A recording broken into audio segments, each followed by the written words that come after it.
In 5.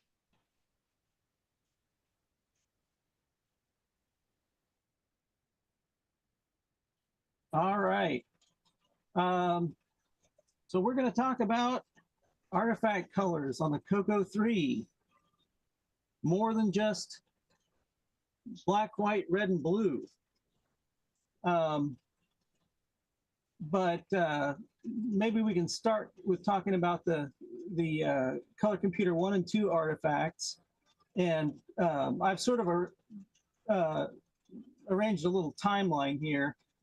And the info that I could find said that CoCo Max came out in 1985, which I won't argue with. And it used along with lots of other games and other programs at the time, used artifact colors on the CoCo 1 and 2.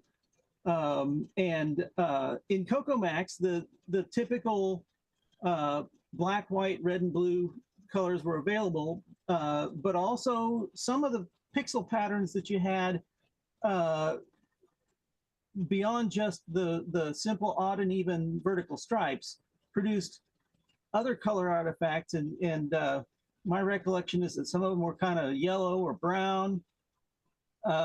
So even on the CoCo 1 and 2, you could produce a few other colors maybe than besides just the red and blue artifacts. And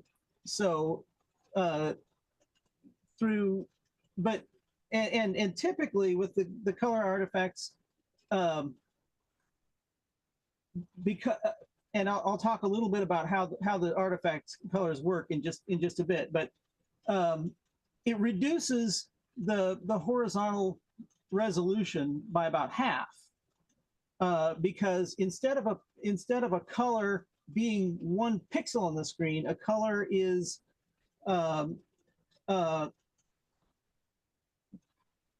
made by the artifact colors are made by a stripe, a vertical stripe of black and white, or white and black, depending on the on which color you were aiming for, and the timing of the CoCo as it fires up. But that essentially meant that the red and the blue colors were half resolution horizontally. However, if you placed your pixels carefully, you could also see still the individual pixels. So you could get, if you were careful, you could get more resolution than just 128 by 192, even on the CoCo 3 or on the CoCo 1 and 2. And I remember that from playing around with CoCo Max back on the CoCo 1 and 2. In 1992, the August issue of Rainbow Magazine, there was an article called "Artifacting Meets the CoCo 3" by Adam Brindell, and he had a simple basic program in there demonstrating artifact colors on the CoCo 3. And he hints at the possibilities, but this is mostly experimental. He doesn't have like a recipe for how to map these artifact colors to actual images. I mean, this was before the era of cheap digital cameras, though we did have video digitizers like the DS69B.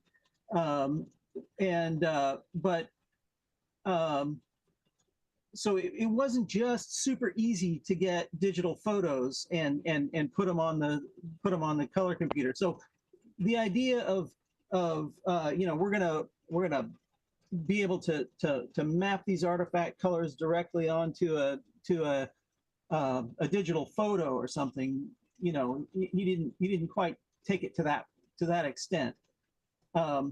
But in those days, shortly after the introduction of the CoCo 3, if people wanted better color on a CoCo 3, they were going to get an RGB monitor and just do it in RGB. So artifacting kind of was seen as a thing of the past, something that was a nifty hack to get a few more colors out of the CoCo 1 and 2, but why would you use it on a CoCo 3 when you've got 64 real colors to play with, 16 at a time? So around 1999, Robert Galt published a personal web page, including a section on how the CoCo 3 produces composite video colors. This doesn't directly address artifact colors per se, but artifact colors are essentially a backdoor way of doing what the CoCo 3 does to produce color composite video. And like the Apple II, for instance, all of its colors are artifact colors. That's how it produces any color that it produces, is through artifact colors. Skip forward another 10 years or so, and around 2009, on the old CoCo3.com forum, several guys had a discussion about how to do something like 256 artifact colors on the CoCo 3. Guy who went by the handle of Potato Head, another guy named Jason Law, and again Robert Galt had this discussion, and the idea was that you could on the CoCo's 640 by 200 4-color screen, using only shades of gray in the palette registers. You could use basically byte-wide pixels. Instead of interpreting those pixels as 2-bit pixels, 4-color pixels, you could essentially write bytes into that screen memory, and the bytes would produce. You would have 256 different values, and potentially 256 different artifact colors. And the result of this work was that they made a set of 4 different 256 color palettes that you could use to display digitized photos on an NTSC color composite monitor or TV in an effective 160 by 200 resolution. And I was really excited by this at the time. And Jason Law sent me a copy of these 4 palettes, and I made a quick, simple slideshow of images using that, and I put it on my YouTube. Put it up on YouTube, and at that time I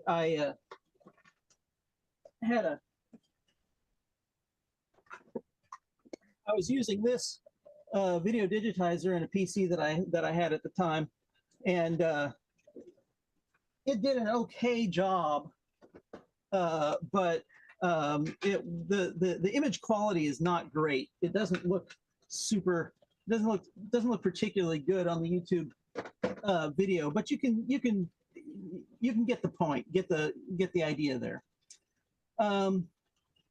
In 2021, I posted a post on the CoCo Facebook group, and I put up a diagram that was inspired by Robert Galt's 1999 article. He basically put the CoCo 3 composite. Well, he wrote a program that you could type in from the article that will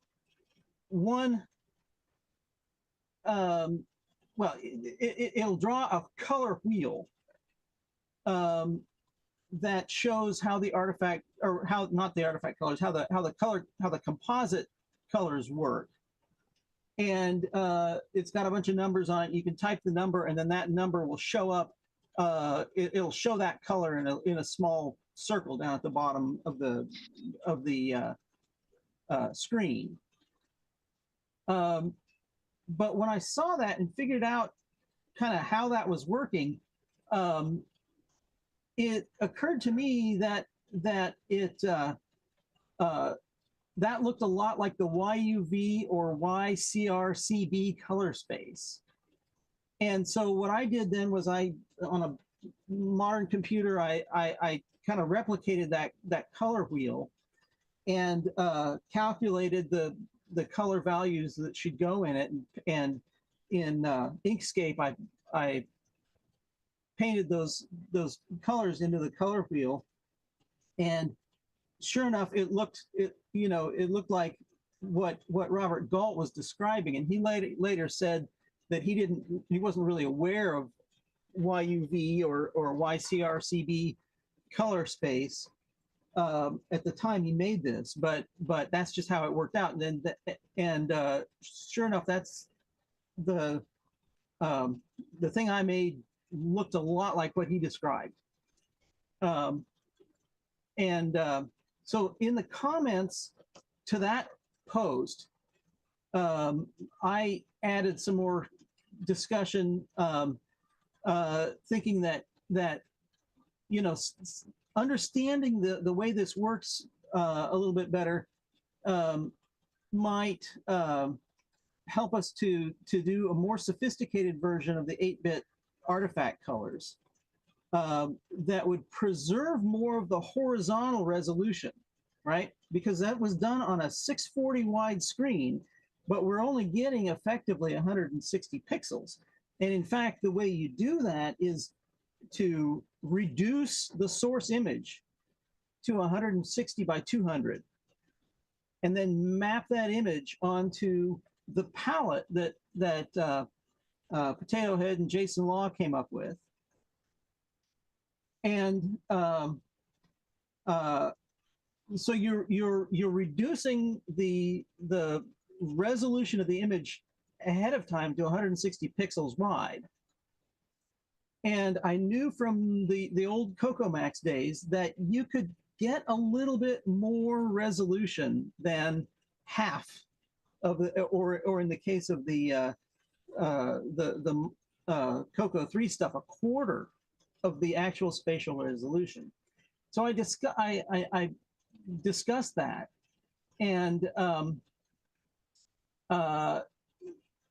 as a possibility. And I thought I did a little simulation. I thought, well, what if we, what if we could if one of the things that people did back in the old days to get more higher color display on the CoCo 3, usually using RGB colors, was to take multiple screens and flip back and forth between them really quickly to do a kind of a flicker vision display that allows persistence of vision to blend the colors in your eye. And so what if we did that, a similar thing, but with composite colors, and have one of the frames in the view program in OS 9, you can make a VF2, a VF3, a VF4 file that will flip between that number 2, 3, or 4, however many different screens. So make a VF2 where one frame is grayscale. I mean, grayscale that appears grayscale in composite video, which will have some incidental artifacts.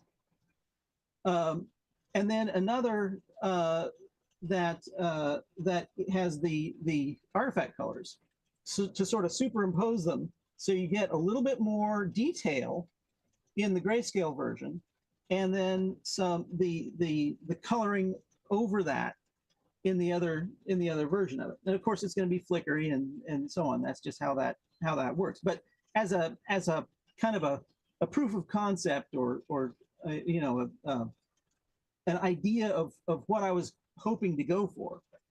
So Sockmaster saw this post, and in the comments he took that idea and ran with it. But instead of doing page flip, well, he actually did add that later. But he figured out a way to add the artifact colors into an image that is still essentially 640 by 200 in resolution. So you're not just starting with a half or quarter resolution image. So now we'll get into the weeds a little bit here, and I'll try to keep it brief. There have been some misconceptions about how artifact colors work. And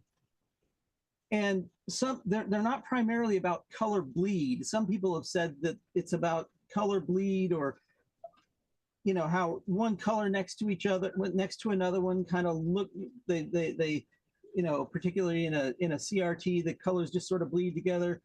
And they're not about the way cathode ray tubes work either, because artifact colors you can digitize if your video signal is good enough to work with a video capture card. You can digitize that, and anything that can capture NTSC can capture the artifact colors. So artifact colors are about how color is encoded and decoded in NTSC. So because of this, they work on an LCD monitor that decodes NTSC, or on an NTSC capable video frame grabber. NTSC color video signals are a compatible enhancement of black and white color TV signals. And the Y, or luminosity or brightness component of the signal, corresponds exactly to the brightness signal of a black and white TV. An NTSC color TV can still display a black and white signal, and a black and white signal can simply ignore the color component, the color part of the signal, while still displaying the brightness information. NTSC color is encoded as a waveform superimposed over the luminosity signal. It encodes a color as a phase difference between the waveform of the color pixel information and a 3.58 megahertz color burst signal that's transmitted at the beginning of each line of video,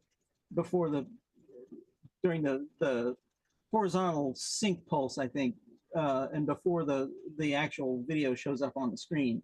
And that phase difference corresponds to the angle around a color wheel. So that's where that color wheel comes in, that Robert Galt put up, and that I did a fully colored version of on that Facebook post. So the phase difference. So phase meaning we've got some waveforms, and they're out of phase with each other. The peak, they say this is the peak of one wave, and this is the peak of another wave. If they're in phase, they're like this.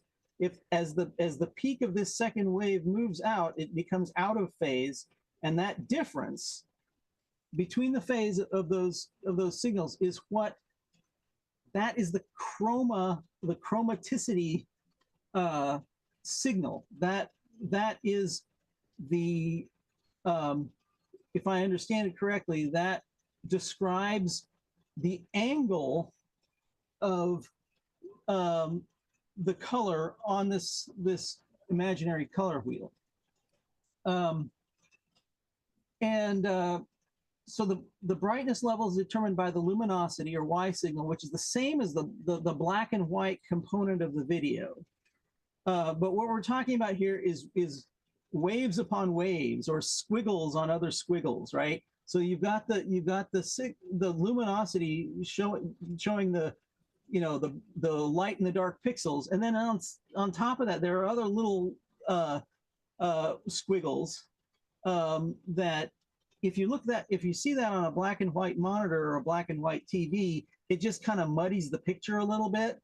But on a color NTSC TV or monitor, those little extra squiggles get interpreted as color information for the particular pixel. So when the luminosity or brightness signal varies quickly enough over the course of a scan line, that brightness signal can be interpreted by the color decoding circuitry in the monitor or TV or video capture card or whatever, which is looking for a high frequency signal to be interpreted as color information. So rapid changes in brightness are indistinguishable from the color difference waveforms that are superimposed on the brightness signal, squiggles upon squiggles. So there are about 160 full transitions of color information across the screen, if we excluding overscan. The human eye is more sensitive to differences and errors in brightness than in color. So while there can be many changes in brightness across the screen, NTSC allows for only about 160 changes in color. So effectively, in analog TV and TV signals, the brightness information is much higher resolution than the color information. It's like drawing a sketch with a very fine-tipped pencil and then painting translucent colors over it with a child's watercolor brush. If the grayscale sketch underneath is nice and sharp, the low-resolution colorization is fine. And the same understanding of visual perception is also taken advantage of in lossy JPEG image encoding. In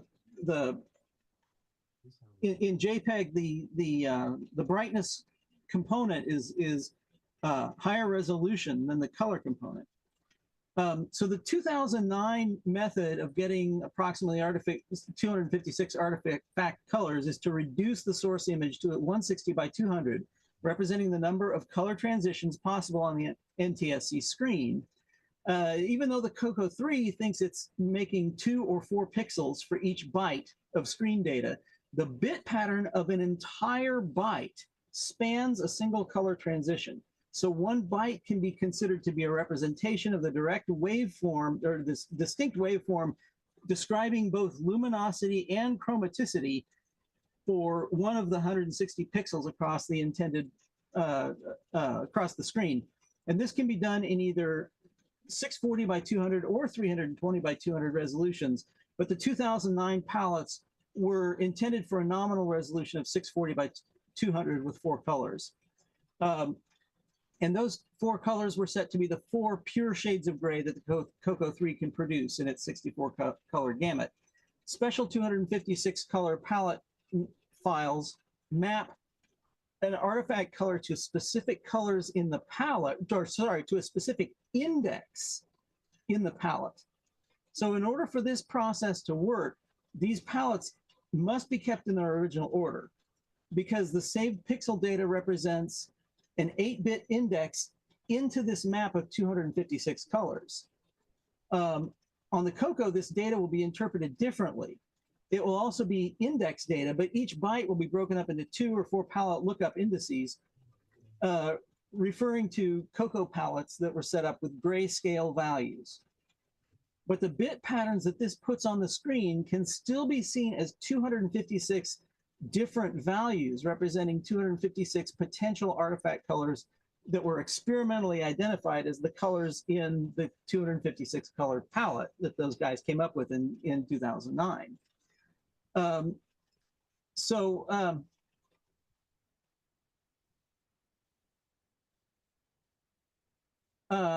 One of the things, well, why don't we just, I'm just going to play the slideshow that I came up with back in 2009, so we can kind of see what those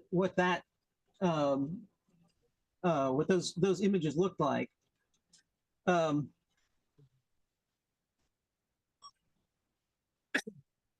So one thing to keep in mind about this is that these 256 colors are kind of like the 64 colors that the CoCo 3 can produce. You can't, not every, it's essentially a 256 color palette. It's a fixed palette, right? So there are only 256 colors to choose from to represent any image that you want to represent this way. And so some of those colors are not going to be appropriate for not going to be present in any given image. So even though you've got 256 colors, potentially, it's not likely that they're going to, that all 256 colors are going to be present on any given image that you map onto it.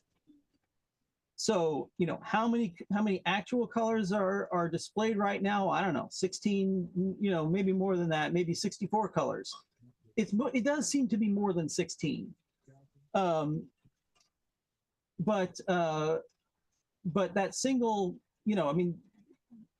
in principle, you could come up with an image that would use all 256 colors.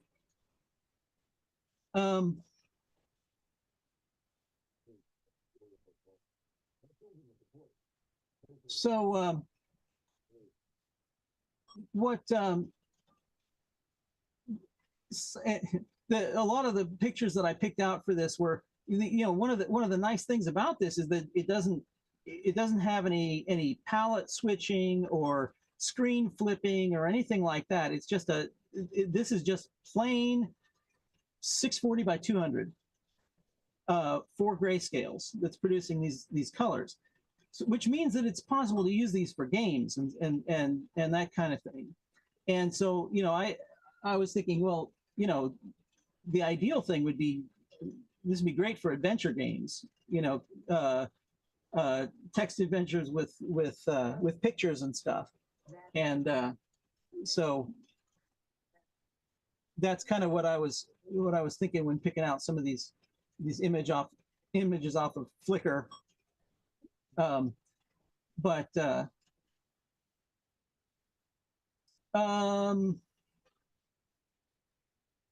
So what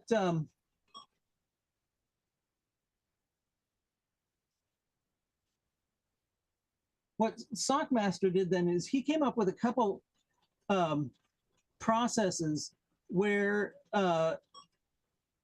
you could more or less preserve the luminosity of 640 pixels across, while also adding in some artifact colors. And he came up with 2 different ways of doing this. And then in his own pictures, he's done even more things. Like, so this image, for instance, this is Earth in the on the screen here. It's you can see a lot more color than is showing up on the little camera here. So unfortunately, and I tried to use a USB digitizer, video capture. Yeah, video capture, and it just wasn't having it. It was no.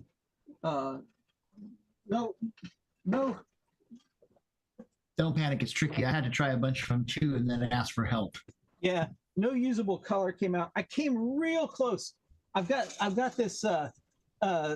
Since this is the Tandy Retro Show, I've got this Archer Radio Shack color processor, video color processor, and the problem that happened with the image off the CoCo 3 is that it without any sort of processing, it came in basically with no color information. It just looked mostly gray. And I was able to, with this, I was able to fiddle with the chroma and bring that up to the point that you could see the green screen, CoCo screen. But when I did that, it would mess up the sync signals. It would get all it would tear. The image would just tear and be useless. So we're having to deal with just a webcam picture of the TV screen, which is less than ideal. But so one of the things that Sockmaster came up with was some filters that you could put into. He was using Photoshop, and I've tried it on the on GIMP, and I haven't been particularly successful with that method. But where you could basically just import an image into, load up the filter image, import an image into that as a new layer, and then combine those images using multiply, make a new image from the visible layers, then convert that to grayscale. And the way he did that was he had another separate image when you could just copy the multiplied image, paste it onto the grayscale image, and it would convert it to grayscale, save it out, and that was supposed to work. I haven't had very good luck with that myself. The other thing that he did was he calculated for each, we'll say pixel mod 4 across the horizontal screen, what percentage of red, green, and blue is represented by that pixel position, and it's sort of hard to understand in a way, but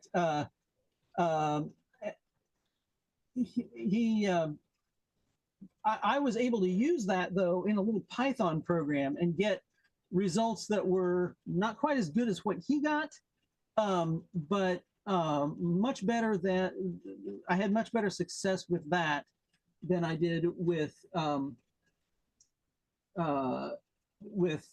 doing it with his filters in GIMP. Let me show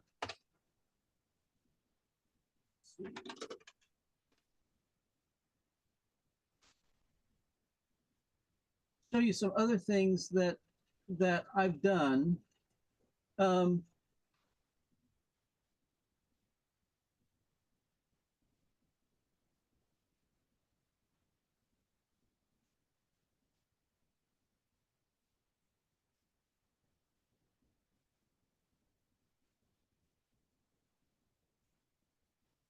Okay, there we go.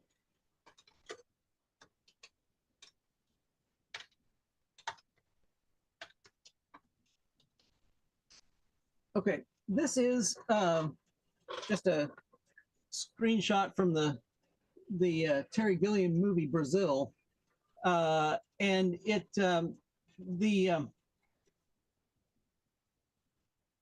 this combines a grayscale version of the image and then a colored version of the image using the 2009 palette.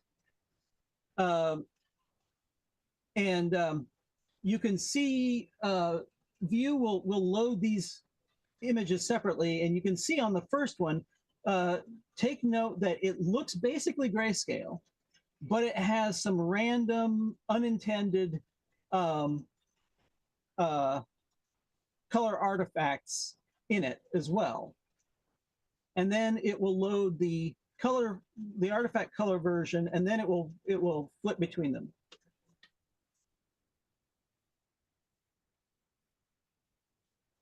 So you see on the composite video screen, that looked pretty grayscale. Let's see, how's this coming across on? Yeah, it looks better in OBS than it does in through OBS through Zoom. It's kind of flickering through Zoom. Yeah, it is. And in fact, it's not showing up right. It's really not showing up right at all. I don't know why. It did earlier. Could be how the webcam is capturing it. Yeah. Then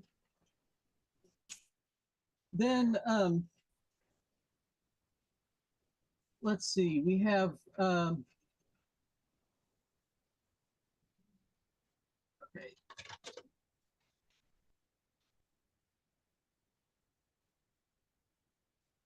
Let's do.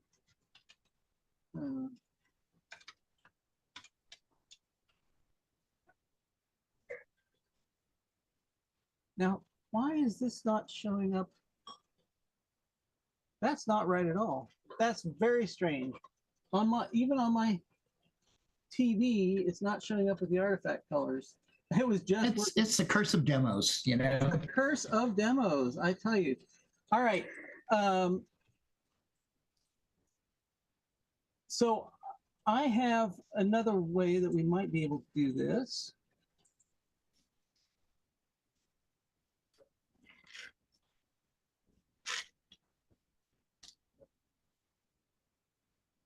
It's very odd because the artifact colors were showing up properly. Let's see.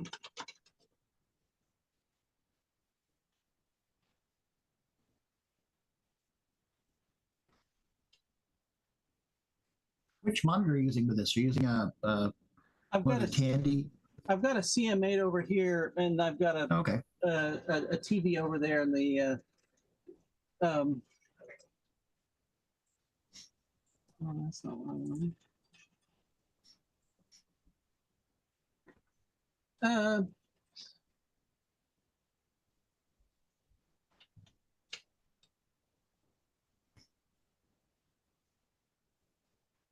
Very odd. Somehow.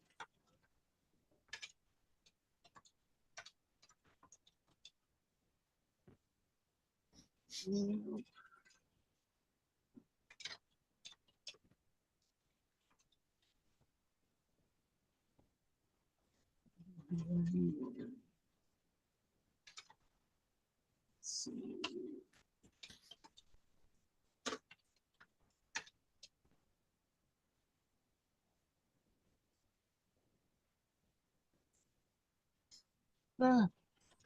If I just need.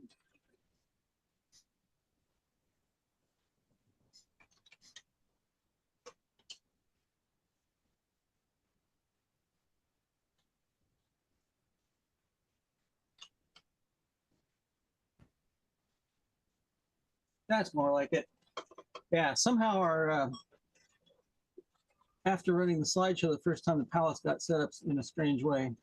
So this is the screenshot just in the using the mapped to the 2009 palette. Looks better on the actual picture tube than it does interpreted by the Logitech webcam here, but you can, you get the idea. And now let's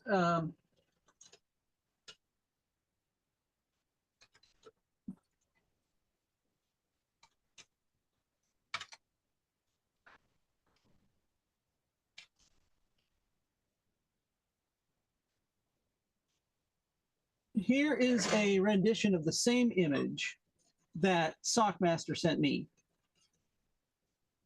And you can see there's a lot more detail. Wow.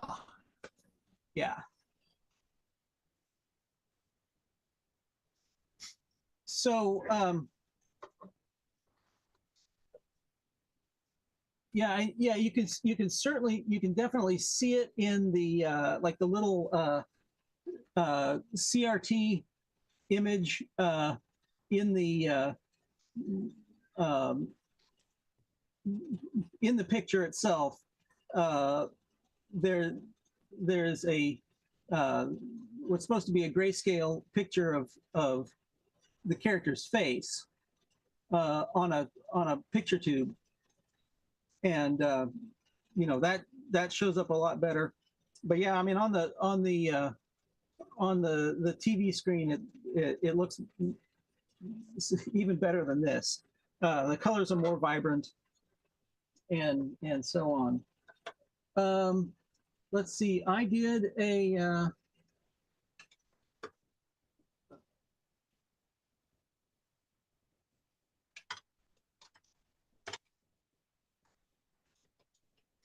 a couple of these. So this is one that that I did. I'm using one of the same pictures that was in the original slideshow, and take my word for it, it looks a lot better on the TV than on Zoom here, but there you may be able to see that there's more detail than visible than in the other than doing it the old way by reducing the resolution ahead of time to 160 pixels wide. Yeah, this I did using Sockmaster's calculations for how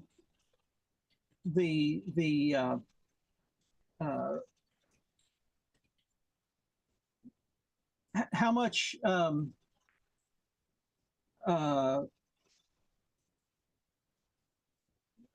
each color component is represented in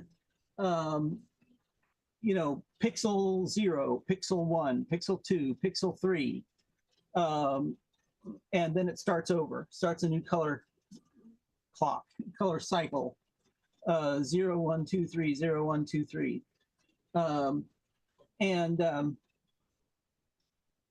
So it's in pixel 0, there is 0.3882359 of the red color component, and 0.6039 of the green, and 0.0078 of the blue. In pixel 1, there is 0.682 times red, 0.176 times green, and 0.141 times blue. Pixel 2, there's 0.267 or 262 of the red, 0.1215 of the green, and 0.6156 of the blue. And in pixel 3, there's no green component. It is 0.4313 red and 0.5686 blue. So basically, you take you multiply the values by those amounts, and those are your output pixels at those particular columns of the screen, and that's how you get this. So, and I put together a little quick and dirty Python to do this,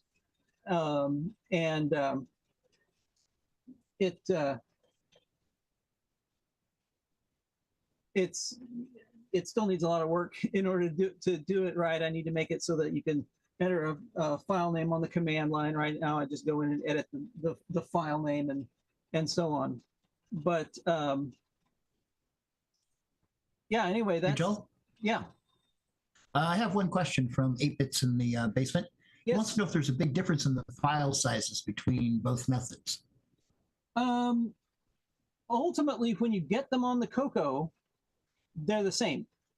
So what because they are just 640 by 200 pictures, 640 by 200 4-color pictures using black, dark gray, light gray, and white as the palette. So once you get them on the CoCo, same size.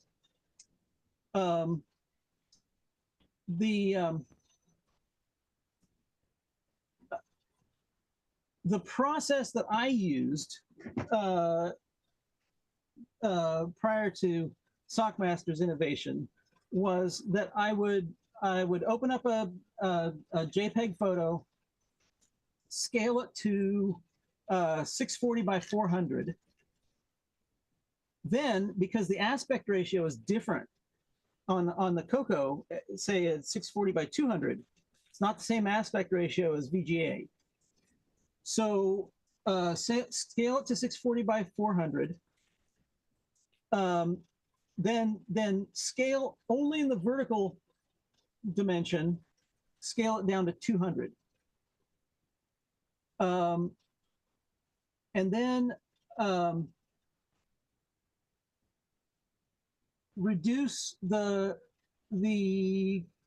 colors from true color to 256 colors using the palette that I got from Jason Law back in the day, and I have uploaded that onto the CoCo Facebook group. I don't know, some time ago I did that, so you should be able to find it there. Now, one thing that's very important is that when you map it onto the map the image onto that palette, you can't sort the palette. I've seen documentation in GIMP saying that it does not guarantee that it doesn't sort the palette, but it doesn't. It hasn't yet. So it will map directly onto that palette without messing with the order, because the order is crucially important. The output, the 8-bit value for each pixel, is on the modern computer. It's an index to a palette register that has a color in it.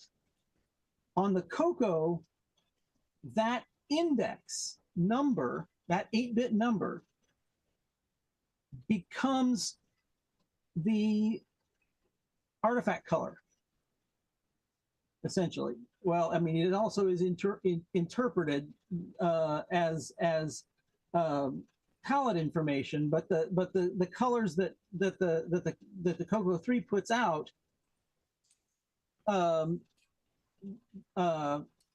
make the proper artifact colors. So then I would take the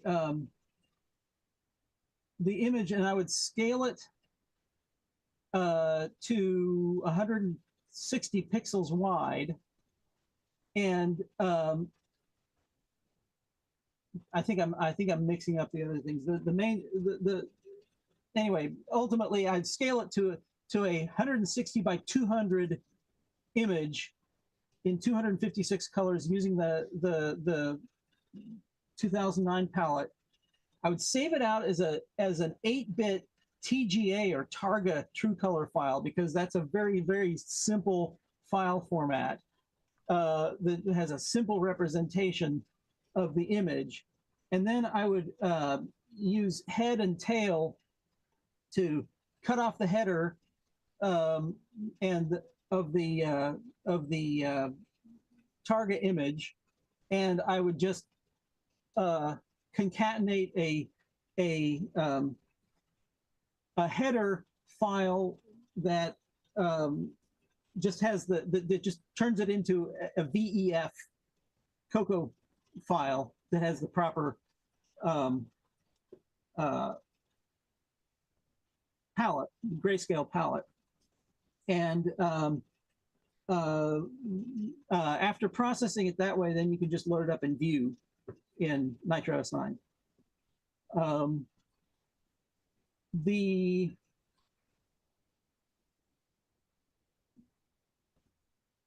I had to get a little more creative with the others, turning it into grayscale. I had to GIMP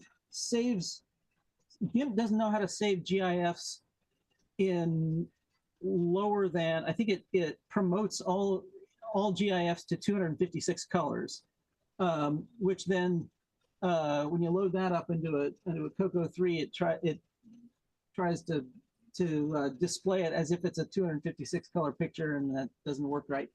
So I found that Image Magic has a convert program that will I could save a grayscale image in GIMP as a PGM, which was from the NetPBM utilities. Save it as a PGM file, and then use convert to turn that into a four gray GIF, which I could then display on the CoCo and convert to a VEF, edit the palettes as 00102030 gives you the 4 grayscales, and then you're off to the races. Any other questions or? That was the only one. Yeah, we're basically out of time, but it'd be interesting to delve into this some more. So maybe in the next 3 months, we do a CoCo Tech one evening and have you come on. We'll get you a better video capture setup. I got some links to send you. And as I have been through this myself, so I can give you some guidance on that. And let's do some more on this. I think it'd be cool. I've got a lot more of the technical data that we just couldn't squeeze in here, and I did kind of prepare to try and put these on the screen, but I felt like with the time constraint, I didn't want to fight with OBS to get each. Yeah, get the basics out. Go from there. Okay, well, thank you very much for coming on. And like I said, I would like to delve into this some more. It's an interesting area. And I said, we have bandwidth to do stuff like a CoCo Tech, some evening, like a Tuesday. Works good between Thursdays and Saturdays. And, do some stuff and show it off. So let's see. Up next, we're going to have Gieland, and he's basically in the wings here, ready to go. And that'll fill us the last hour before we start the CoCo Nation for this Saturday. So thank you again, Joel, for showing up. Joel AV, that's how it's pronounced. Yep. And hope to see more of you. And thank you for coming on this year as well as last year. Yep. Thanks for having me. Thanks for being here.